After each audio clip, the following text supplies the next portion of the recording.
Korma's back. I did not expect that. That's a lie. I did.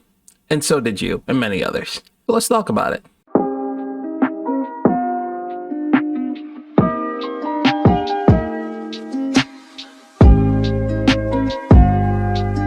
YouTube, what is going on? It's your favorite Misfit checking back in. Welcome back to the favorite station on YouTube, Misfit FM. It is an interesting time here. We are doing another review of chapter of Boruto, TBV Vortex, chapter 9, titled Nine Tails. As I said in the beginning, Korma is back. We'll dive more deeper into what that means, what we can kind of interpret so far, and kind of downplaying a lot of rumors that are going around, because there's a lot. I think a lot of people are just confused generally towards the end, for the ending of the chapter. But also, we kind of have a general idea of what we could expect. And there's some moments from chapter 9 where it's like, bro, this is like stupid at this point. If you want my initial thoughts, Misfit Sasuke, link in the description. I have a post up. You can check out my initial thoughts from day 1 of the chapter. But in any case, the ratings out of the way, let's kind of just dive into the chapter. Let's start with my first point I want to get there is with Kawaki. After Code Dip, I feel like every time Kawaki appears, he's either getting cooked by either Hidari and Jorah, which are, you know, the guys who are now the 10-tailed beasts that are a result of Code messing with them, or he's getting cooked by characters that you didn't really think he was going to get cooked by, but not really that badly. Like, hey, he didn't get cooked that badly by Mitsuki, but you still got knocked out by him technically, so I guess that counts as getting cooked if you want to put that in the grand scheme of things, but I don't really think that way.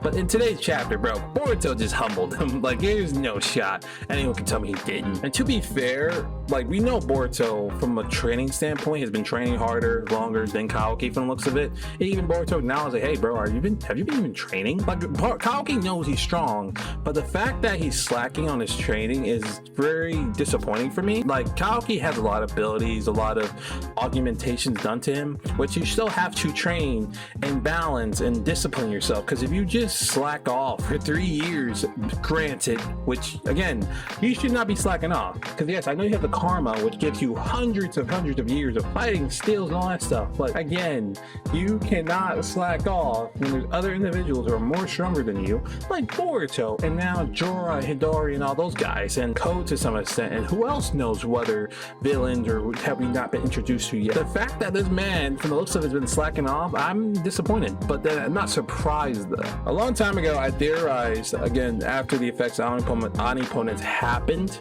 that if Kawaki's put in Boruto's shoes, he might slack somewhere, and the training's there. Like, dude's not even looking like he's competing against Boruto from the looks of it, and Boruto's just cooking him. To be fair though, we all expected Boruto to cook him from what we've been seeing from the other chapters in Boruto. So far, that kind of showed us like, hey, Boruto's him, and versus Kawaki, he might just cook him, but he's not trying to do that because he's trying to make sure he saves him, because he doesn't want to either severely hurt or kill Kawaki. He still sees him as a brother, even through all the nonsense, because he wants to end in a way, you could say he's trying to do the mirroring of what Naruto and Sasuke went through. Another thing I wanted to note during that whole interaction was the karma thing. Now, when Kawaki activated his karma because he wanted to next level fight up Boruto ran away. And that's because it seems like, again, Boruto cannot control his karma. Now, we all know when Boruto was trying to control his karma, majority of the time from back then, pre-time skip, Momoshiki would try to take control, and it will get really bad. Now, it seems as though he still can't control it properly, and he ran away so that it wouldn't go too rogue.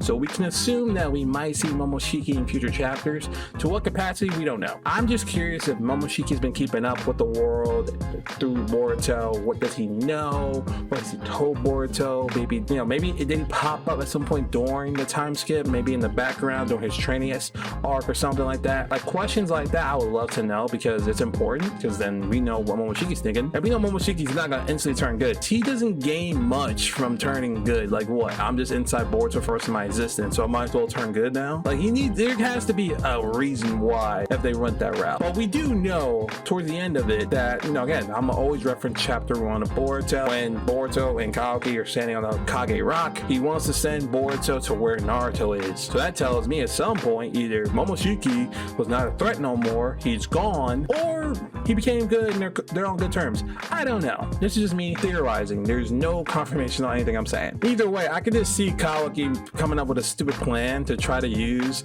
the karma angle to Boruto, and then that gives him further fuel for the omnipotence lie of, hey, we should kill Boruto. But like, no, we shouldn't do that at all, because if you kill Boruto, you kill probably your only hope of saving the world from whatever code unleashed upon it via his claw army that he now cannot control anymore. Or maybe he can, we don't know, because we haven't seen code since like, I think what, chapter 4 or 5, somewhere around there. It's a lot happening, but I'm here for it. I think Kawaki's gonna end up getting some karma back to him, and not the power, if you know what I mean. For those wondering, do I think Kawaki's plan, if he does come up with a plan for karma, works? No, I don't. I think he's gonna end up getting someone killed or really hurt because of his own stupidity. Moving on, let's talk a little bit about Team 10. You know, Inoshuku Cho, they did their thing.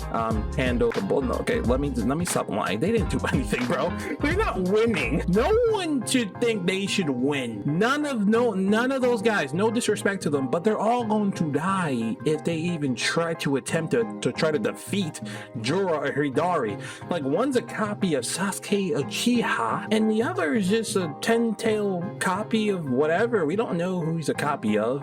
People have been theorizing for a while who he was. I just think he's just a copy of the 10-tail itself. I'm just gonna go with that, because that's the best theory. I think it is, because any other theory, I just don't know. Like, but either way, Inoshuku Cho, they're good at working together. They got a good escape plan to get out of there. But obviously, they let them run away. I don't think, if they wanted to catch him, they could easily catch him like that. Side characters getting love is very uncommon in Boruto. In the previous one, like in Naruto Generation, it was more of the main guys, and sometimes the little guys like Armando will come in, or maybe Class Prez will come in. But, you know, getting more of the side characters involved, because especially the new gen characters, is always important to me, because again, if your show is all about next gen, it should highlight more the next gen and very more little of the old gen. Not to say I don't love the old gen, I love the old gen, I grew up with those guys, but you gotta always highlight the next gen more than the old gen if needed. Now, I did see some comments about people saying that Kishimoto and his team is more prioritizing old gen when they bring back old remnants of them, which is Kaijin Koji, who looks like Jiraiya, or bringing back Korma. But like, you gotta understand, you still need them for story plot. They still play a role. I get you might not like how much they're used,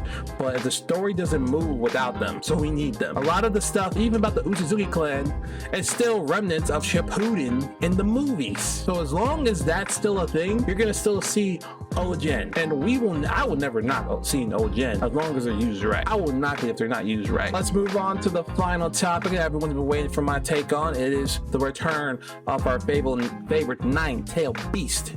Korma's back, baby. Now, here's the problem, and let me just kind of address some of the things I've been seeing. A lot of people are confused on how is this even possible, or is this even Korma that we know and love? Now, let me explain something first. Is this even possible? And to give you the answer, yes and no. So in chapter 503 of Naruto Shippuden, it was kind of stated that if a Jinchuriki dies, the tail beast will be basically dies with it, but can be reborn, because the tail beast is pure chakra. So in that case, it can be reborn in time. But here's the problem with that take, where I think a lot of people are kind of like throwing their rocks at stones here. How then does that lead to Korma ending up inside of Himawari? The key thing here to keep in mind is that when Jorah and Hidari was tracking Naruto Uzumaki, one, it's clear to us that they don't know what happened to him, which is interesting to me, but not really. I think it makes sense, because again, if they're just remnants of the 10-tailed beast, the 10-tailed beast did not know Naruto died. It's been kept kind of a secret if he's been dead. I think from the looks of it, everyone just assumed Naruto was missing, but for the most part,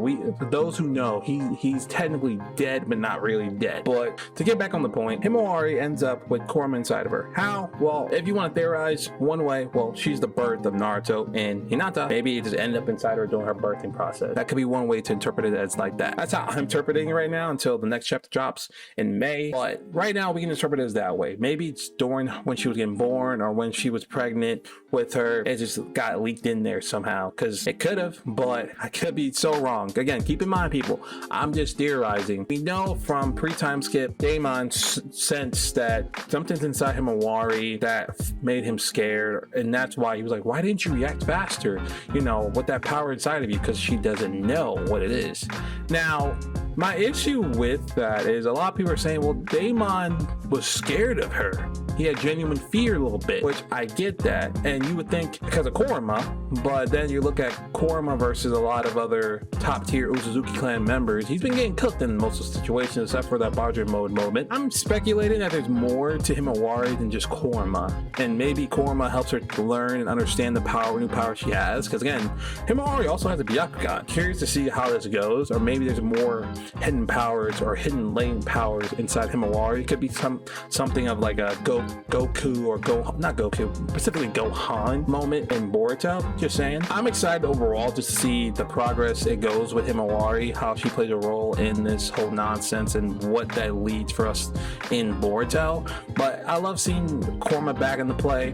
I think he's going to be really good for Himawari to learn from, and I mean, I think she's just going to have a level up moment, but I don't see how to get out of the situation with Jorah Hidori wanting to eat her. So unless Boruto pulls up and does some crazy stuff with Kawaki, this is going to end pretty badly for everyone in the village.